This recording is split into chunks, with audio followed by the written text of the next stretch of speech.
Ils ont regardé vers lui et ils ont été illuminés, et leurs faces n'ont pas été confuses. Ce n'est pas forcément la joie qui transparaît lorsque l'on porte nos regards sur Jésus, mais c'est surtout et avant tout une âme qui brille au plus profond d'elle-même et qui démontre que la vie coule en elle.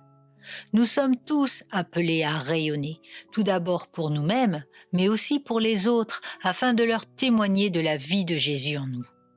Cependant, ce n'est pas toujours facile. La vie est parfois dure et les épreuves ne nous épargnent pas.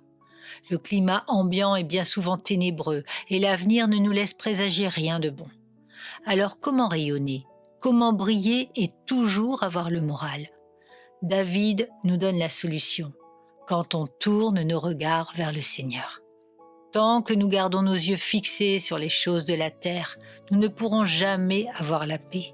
Tout est là pour nous plaquer sur le sol, nous enlever tout espoir et anéantir notre morale. Cependant, en tant qu'enfants de Dieu, nous avons une espérance et si nous regardons vers ce qui nous attend et vers les promesses que Dieu nous a faites, nous ne nous laisserons plus voler notre paix et notre joie. La lumière est semée pour le juste et la joie pour ceux dont le cœur est droit. Psaume chapitre 97, verset 11. Notre vie sur terre est temporaire et ne dure qu'un court instant face à l'éternité.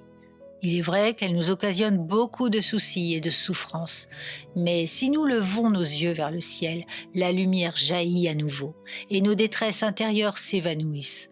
Quand on tourne vers le Seigneur nos regards, nous rayonnons. Dès lors que nous n'avons plus de culpabilité qui pèse sur nous parce que nous nous sommes repentis, le Seigneur nous offre sa lumière sans modération.